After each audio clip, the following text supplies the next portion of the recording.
Bienvenue dans ce ski chrono débrief magique, la magie de Noël. Nous avons notre champion olympique en ski alpin. Clément Noël a répondu présent pour m'accompagner sur ce ski chrono débrief. Marc Garcia, ancien slalomeur de Coupe du Monde, et un invité de marque, Sébastien Amier, vice-champion olympique il y a 20 ans, en 2002, qui a connu l'ivresse de ce podium olympique partagé avec Jean-Pierre Vidal.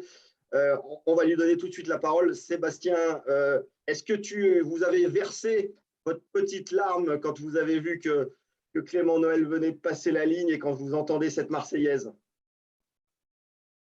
Salut les gars, putain, ça me fait plaisir que tu me vois quand même. 20 ans après, comment ça me c'est pour l'international. Hein. C'est pour l'international. Ouais, très ému. Super journée. Alors bien sûr que c'est facile de notre canapé de dire on l'attendait, il a répondu présent. Facile après la course. Mais en tout cas, il nous a montré un grand Clément Noël qu'on attendait, qui a répondu présent. On s'en souvient, il était arrivé à ses premiers Jeux à Pyeongchang en échouant à la 4e place. Il était tout jeune, la fougue dans son ski. Et puis, les années sont passées, il a changé de statut. Et le statut, il fallait aujourd'hui aller chercher cette médaille. Alors, bien sûr, si ça avait été le bronze, il serait parti satisfait. Mais il est allé chercher l'or qui n'était pas donné après la première manche. Justement, tu parlais de fougue, je vais te tutoyer comme Bastoun, hein. Tu parlais de fougue, il a plutôt géré en première manche avant de lâcher les chevaux en seconde. Ouais, c'est un peu ce qui ressort de la course hein, et de ses impressions à chaud après la première manche. Un ski engagé sur le haut, très bonne portion sur la portion plate, on va dire, et puis le mur un peu tenu, mais c'est aussi des neiges très agressives. Hein. On a vu que ça ne pardonne pas la faute. Hein. La moindre faute en travers, on n'arrive pas à faire déraper le ski. Et les athlètes qui sortent, on l'a vu avec Dinazer, on a vu beaucoup de chutes. Et un ski contrôlé pour finir ce mur. Et puis, être provisoirement quand il est arrivé en tête. Mais non, deuxième, pardon. Mais c'est aussi, il fallait passer par là aujourd'hui et passer par là. Alors, c'est vrai que s'il y en avait un qui avait plié ou deux qui avaient plié la première manche, ça aurait peut-être changé la donne. Là, c'est resté dans un mouchoir de poche. Tout était ouvert hein, jusqu'au 10-12e. Hein, il y avait une seconde 2 jusqu'à Alexis Pinturo. Donc, voilà, tous ces garçons-là pouvaient tenter leur chance. Et puis, on le sait que depuis des années qu'on le dit, c'est le skieur qui va le plus vite. Hein. Quand il a toutes les cartes en main et toutes les clés en main, il arrive à libérer son ski. Et c'est chose qu'il a fait de merveille à la deuxième manche. Et on ne l'a pas vu inquiet non plus après cette première manche. C'est ça, une sérénité avec ce matelas de tranquillité qu'il a sous les pieds. Alors, c'est facile à dire en slalom, tout peut arriver, on peut enfourcher à 1 millimètre, ça passe du mauvais côté. Mais en tout cas, c'est ce qu'il a réussi à faire. Et aujourd'hui, voilà, la médaille d'or, elle est là et de la belle des manières. Marco, on avait 6 vainqueurs différents cette année en slalom, avec en 6 épreuves, 14 skieurs qui avaient fait des podiums. Et au final, c'est le meilleur slalomeur du monde, parce qu'on le dit depuis des semaines, qui gagne. On analyse sur ce jour J où Clément Noël répond présent. Oh ben, Bastoun a bien répondu. Moi, j'ai trouvé effectivement que la victoire, elle se construit psychologiquement. Et moi, ce qui m'a surpris, c'est que, comme l'a dit notre ami Bastoun, la sérénité qu'il a fait preuve entre les deux manches, il répond aux interviews tranquille. Ouais, j'ai fait une première manche, j'ai pas attaqué le mur, je l'ai un petit peu bétonné. Bon, bref, maintenant la deuxième, il va falloir attaquer. Moi, je pense que c'est un bel exemple pour les enfants, pour les gamins des clubs, parce que il est champion complet dans sa tête, dans ses pompes, partout. Et surtout, c'est le meilleur slalomeur de la planète, à mon avis, même si aujourd'hui, ce n'était pas gagné. En tout cas, moi, j'ai versé ma larme. Quelles émotions, parce que on l'a tous attendu. Hein. Les deux derniers, c'était évidemment Jean-Pierre et Bastoun. Et ça faisait longtemps, il le méritait. Tu rappelles-toi, hein, quand il a traversé le désert un petit peu, au mois de janvier, j'étais toujours là pour dire il faut simplement qu'il se calme, qu'il retrouve son ski paisiblement. Il fait des fautes, il fait des erreurs. Et là, il a conjugué ces deux manches, je dirais surtout la deuxième pleine. Et félicitations, bravo à toute l'équipe. Hein, toute l'équipe. Et là, par contre, pour le coup, je parlerai du matériel. J'ai parlé des aides. Et là, pour le coup, on a un produit français. On a les produits français qui gagnent. Donc là, il faut aussi le souligner. Oui. La marque du Mont Blanc, du groupe Rossignol, ça fait plaisir aussi de voir que voilà, le matériel français est là. Tout est français. Tout est Tout français. est français. Voilà. Bastoun, Laurent, j'ai une question pour Bastoun. Oui. Laurent, j'ai une question pour Bastoun, parce qu'on s'est eu au téléphone rapidement. Je lui dis, ouais, il a super bien skié à deuxième manche. Et je ne sais pas si tout le monde s'est rendu compte à la télé, ça avait quand même un peu marqué la deuxième manche. Et c'était pas gagné non plus, parce qu'on les a vus certains faire les fautes, hein, Bastoun. Oui. Ouais, et puis pas facile pour lui non plus, parce qu'il voit certainement Matt faire 2 portes et demie, 3 portes avant lui. Donc ça aussi, c'est pas simple à gérer. Et on l'a vu, comme tu le dis, Marco, au milieu, après le deuxième temps intermédiaire, hein, dans ce petit trou avant le mur final, où après cette double, ça avait marqué comme à la première manche. Et là, il a su aussi ce qui est juste, cette porte double, pour bien prendre de la vitesse, qui rentre dans le mur. Et c'est là aussi où il a fait la différence. Et puis, on le sait, hein, que Clément, quand il est à cette position-là, c'était peut-être mieux, préférable d'être 6e à la première manche à 38 centièmes, à 41 centièmes, en embuscade, plutôt que d'être devant avec une seconde d'avance, parce que là, tu ne gères pas pareil la course. Et c'était aussi pour libérer son ski sur cette deuxième acte, chose qu'il a fait à merveille. Et puis, comme tu le dis, ça fait plaisir de voir des skis français qui gagnent avec un Français dessus, et puis qui était un peu dans le dur, hein, depuis le début de ces jeux. Il y avait une marque qui avait dominé la vitesse, le géant, et là, tant mieux, et bravo au groupe Dynastar Rossignol, parce que ça fait plaisir, et on a besoin de ça dans l'économie du ski aussi. Cocorico. Bastoun, un petit mot sur le profil de la piste. On a beaucoup dit que c'était pas très raide, la neige était un peu agressive.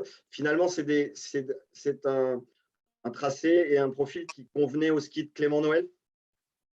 Tu sais quoi? On s'en fout. On s'en fout parce que bon, non, mais c'est vrai, non, mais ta question, elle est bonne, mais aujourd'hui, qu'est-ce qu'on retient après? Sur une feuille de résultat, on ne regarde pas l'inclinaison de la pente, si ça a marqué ou pas. On saura que Clément Noël a été champion olympique à Pékin. Oui, c'est une vraie piste de slalom aussi. Voilà, c'est varié. Il y a une mise en action facile, et puis après, voilà, ça descend de plus en plus. Le mur final est beau. Ça a été tracé aussi de manière jolie, on peut le dire. La première manche était empilée, mais avec des changements de rythme, mais qui n'ont causé pas beaucoup de soucis non plus aux très bons skieurs. Et puis cette deuxième manche tracée par Jacques Théolier, un peu plus dans l'axe, peut-être plus pour ses skieurs. Ça a moins souri pour ses skieurs. Vinazor était très vite, hein, mais malheureusement pour lui, il est sorti. Et puis ça a réussi à Clément. Et c'est vrai que de toute façon, techniquement, il n'y avait pas grand-chose à faire sur cette piste en termes de traçage. Ce qu'il voulait, voilà, c'est essayer de rester dans les 50-52 secondes. Donc la première manche 54, la deuxième un petit 49. Donc une grosse différence entre les deux tracés quand même de vitesse. Mais voilà, un profil pour les bons skieurs. Et on le voit, hein, les mecs qui sont devant, c'est des mecs qui ont gagné sur des pistes difficiles. Que ce soit Clément, que ce soit Strolls ou Foss-Solvag, et puis même derrière Christo. Voilà, c'est des mecs qui ont gagné sur tous les types de profils de neige, de tracés, et c'est les meilleurs qui sont dedans. Si on regarde un petit peu sur ce qui va se passer maintenant pour lui, tu as vécu ça, d'être dans le tourbillon olympique, tu t'en souviens, 20 ans après, c'est quoi ce qui te tombe sur la tête? C'est le plus beau parce que bon, tu laisses tellement d'efforts depuis 4 ans, parce que depuis 4 ans, la case, elle est cochée depuis Pyeongchang où il est 4e. Il s'est dit, les prochains Jeux, j'y serai et je serai là pour gagner. Donc, il a connu après, derrière les victoires en Coupe du Monde, un gros début de saison. Et puis, comme l'a dit Marco, un mois de janvier de slalomeur, voilà, des hauts, des bas. Et tous les slalomeurs étaient un petit peu dans le même état. Et se reconstruire aussi à l'entraînement, c'est pas facile. Et puis, tu arrives aux fin des Jeux, tu n'as qu'une course, il faut gagner cette médaille. Donc, quand tu l'as autour du cou et que tu es champion olympique derrière, c'est que du plus. Alors, même si c'est fatigant, c'est un pur bonheur, et il va savourer, il va profiter de ça avec les coachs, avec ses techniciens, tout son staff. C'est important aussi d'apprécier et de passer des moments dans l'air d'arrivée pour regarder, tourner la tête, tu vois, parce que ça passe tellement vite entre le temps que tu arrives, les photos, les interviews, et puis après, alors là, ce qui est bien, c'est que la remise des médailles, elle a été faite tout de suite. Donc cette remise officielle, par Michel, ouais. qui est toujours dans les bons coups. Ah oui, le secrétaire de la FIS, donc la Fédération internationale de ski, qu'on a vu remettre les bouquets de fleurs. Et c'est oui, ça va être des journées marathon, mais là, les journées marathon, je peux te dire que la fatigue, tu les repousses. Hein. Moi, je me souviens, l'euphorie, en plus, bon, on a bien fêté ça, on l'a bien arrosé. Derrière, il y avait avec le décalage horaire, il a fallu se lever très tôt, mais on ne s'est pas couché, pour aller devant les sollicitations médiatiques. Et là, tu passes un moment d'euphorie parce que tu as la médaille dans ta poche et toi, la fatigue, tu ne la sens pas. Et c'est normal d'ailleurs. Et puis, s'il est fatigué, crois-moi qu'il la regardera, puis il dit bah là, ça gomme toute la fatigue, tous les sacrifices que j'ai faits, le mal de dos que j'ai eu à Schladming, où il était comme un papy avant Schladming. Tu vois, tu oublies un petit peu tout. Et puis, c'est le plus beau qui commence pour lui parce qu'il n'a que 24 ans, il est champion olympique, il en reste encore derrière, il y a encore des belles années. On s'avance un petit peu. Il y a les championnats du monde l'année prochaine à Courchevel-Méribel en France. Et puis, bien finir les aussi. finales cette année. Il a une Coupe du Monde à finir et puis il y a une Coupe du Monde à aller chercher aussi parce qu'elle n'est pas faite, la Coupe du Monde de slalom. Et croyez-moi qu'avec cette médaille autour du cou, ça va le libérer et ça va être un sérieux client pour aller chercher aussi ce globe de cristal. Parce que le globe, tu peux le jouer toutes les années, mais tu n'es pas sûr de le ramener toutes les années. Donc, quand tu es dans des positions où ça peut te sourire, il faut en profiter aussi. C'est un connaisseur qui parle. Marc, sur ces Jeux, pour l'instant, en France, on avait beaucoup parlé de Quentin Fillon-Maillet, qui traverse, j'allais dire, qui vole et qui a déjà 5 médailles, biathlète, jurassien. C'est important d'avoir un skieur alpin champion olympique pour l'économie. Bon, on a parlé des enfants qui ont des étoiles dans les yeux, mais pour l'économie, c'est important aussi du ski. Ah oui, Bastoun, il ne va pas me contredire. On est tous dans le même bateau. Il y a un capitaine aujourd'hui qui s'appelle Clément Noël, qui est passé commandant du bateau, là, et c'est super. Mais je dirais même en dehors de la montagne, la France en général doit être fière de cette médaille, parce qu'ils ne sont pas beaucoup, je comptais tout à l'heure, les médailles olympiques en slalom, on en a beaucoup moins qu'en descente, curieusement. Bien sûr. Et Bastoun en fait partie, je parle des médailles olympiques, je ne parle même pas de médailles d'or, on n'en a quand même pas beaucoup, et là, ça doit être du bonheur pour tous les Français, je dirais. Nous, la montagne, on le sait, on est tous évidemment émus, transcendés aujourd'hui, et on le sera pour quelques semaines, mais c'est surtout pour la France aussi. Et puis alors, le petit coin des Vosges là-bas, avec les Sœurs Le Duc, avec John, c'est extraordinaire, extraordinaire. C'est ça aussi la beauté, c'est qu'aujourd'hui, il ne faut pas croire que c'est parce qu'on est au comité de Savoie, au comité du Mont Blanc, qu'on sera champion olympique. Tous les enfants des clubs de partout en France, que ce soit des citadins. Aujourd'hui, il y a des structures qui sont bien aménagées par les ESF, par les écoles de ski, par les ski clubs, pour amener des champions. Et la preuve, elle en est là. Alors, si Clément avait pu rester chez lui, il serait resté. Après, il y avait le lycée d'été qui était à Albertville. Donc, forcément, il fallait passer par Albertville, trouver un club d'accueil qui a été Val d'Isère. Et il a grandi là-bas, son adolescence. Il n'a pas appris à skier à Val d'Isère. Il a grandi à Val d'Isère et il a appris à skier après avec son comité, avec le comité de Savoie et puis la fédération. Donc, il faut aussi marquer qu'on peut passer, on peut venir des Pyrénées, on peut venir regarder la Côte d'Azur. La Côte d'Azur avec Mathieu Faible l'ont montré. Un jour, on aura peut-être un mec du Nord, peut-être un Breton qui viendra, et pourquoi pas. Et c'est aussi ça la beauté du sport. Donc, rien n'est fermé, croyez-y. Si vous avez un projet, croyez-moi que les structures des ski clubs sont équipées aujourd'hui pour vous accueillir et pour essayer de vous donner cette chance d'un jour d'être un skieur de haut niveau.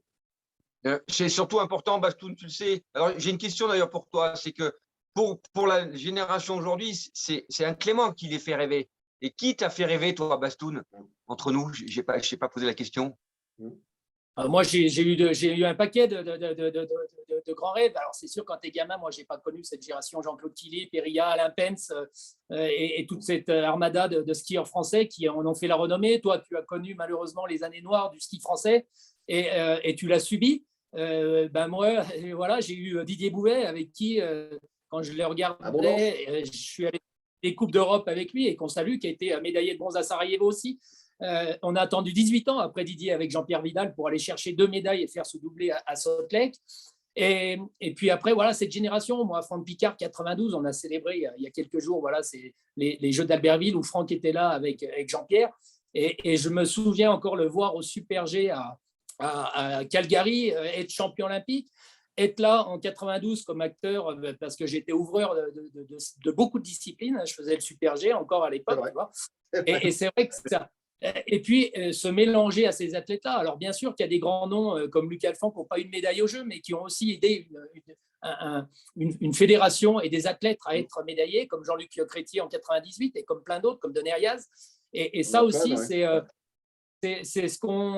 notre fierté, c'est aussi d'avoir un peu des idoles. Et moi, je vois Steven qui partait ce matin à 8h30 pour la Suède, qui a eu la chance de côtoyer et qui a la chance de côtoyer Clément Noël sur des Coupes d'Europe et sur des Coupes du Monde et à l'entraînement. Et voilà, ça va lui botter le cul parce que c'est aussi avec un mec comme ça qui est jeune que ça va drainer une équipe de France. Et on a besoin parce qu'on se retrouve aujourd'hui sur des Jeux Olympiques où on a seulement 2 athlètes. Et un petit mot aussi sur Alexis Pinturo. Alexis, on va en parler parce que, OK, il passe à côté de ses jeux. Alexis, ce n'est pas une machine. Il a donné tellement d'énergie pendant 10 ans pour aller gagner ce gros globe que malheureusement, ça tombe cette année des Jeux. Et il a couru avec. Et après, il a tout donné. Il essaye de faire des choses. Mais comme il dit, voilà, la machine, elle est là, mais elle n'est pas là pour gagner. Elle est là pour descendre. Maintenant, il ne faut pas faire une croix dessus. Ça n'enlève rien à son grand talent. Et surtout, aujourd'hui, il y a tellement de grands champions qui n'ont pas eu de médaille. Ça, il faut le retenir aussi. Il y en a beaucoup qui en ont eu, mais il y en a beaucoup qui n'en ont pas eu. Et on a le droit de passer à travers.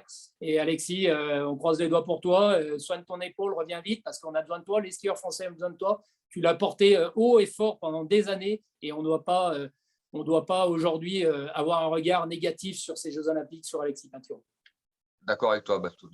On va se quitter sur ces paroles d'encouragement. On va rester sur cette belle trace dans la nuit française qui nous est arrivée de Pékin. La belle histoire continue avec Clément Noël.